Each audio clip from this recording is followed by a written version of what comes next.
Hello, my name is Mateusz Fido, and I'm glad to welcome you to my short poster presentation on the development of a fluorescent aptamer-based assay for RNA degradation studies.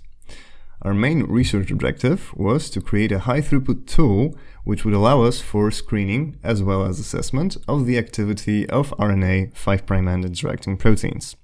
As mRNA cap degradation is a vital cellular process needed for gene expression, we focused our attention on decapping enzymes. They're a broad family of pyrophosphohydrolytic proteins from different classes, many of which currently remain unexamined, especially in the context of new cap structures which have been discovered recently, such as NAD, FAD, or diphosphocoenzyme A.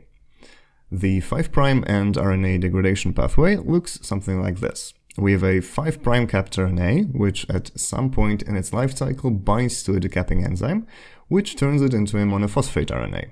That is then a substrate for cellular exonucleases such as XRN1 and becomes further degraded into single nucleotides. As there are many proteins exhibiting pyrophosphohydrolytic activity, we wanted to come up with a way of studying all of them, their substrates and potential inhibitors in a straightforward and cost-effective manner. Current methods, such as radiolabeling, thin-layer chromatography, or electrophoretic methods, are usually time-demanding and also labor-intensive. Therefore, because of its high sensitivity, we decided on using fluorescence intensity as our way of measurement, and this required us to introduce a fluorophore into the RNA substrate.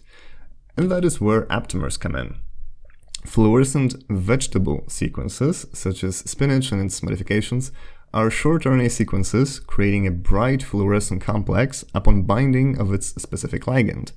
In this way, we designed a short RNA oligonucleotide fluorescent probe, which we could then co-transcriptionally modify at the 5' end with different cap structures that we synthesized ourselves.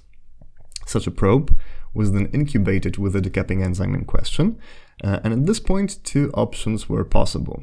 Either the cap structure was accepted by the decapping enzyme in question and a 5' monophosphate was created, or nothing happened at all.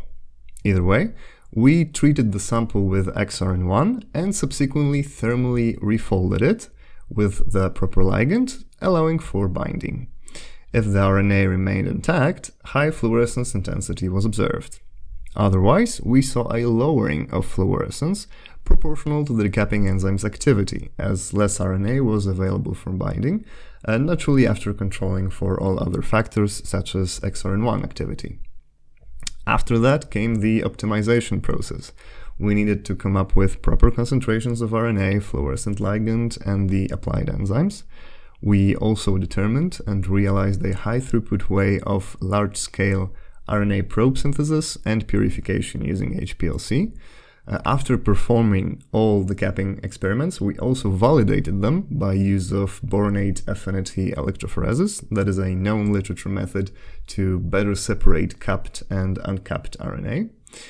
And in the end, we applied this method to a variety of experiments, most of which are presented by my co-author Katarzyna Grab in her own poster presentation, to which I also invite you.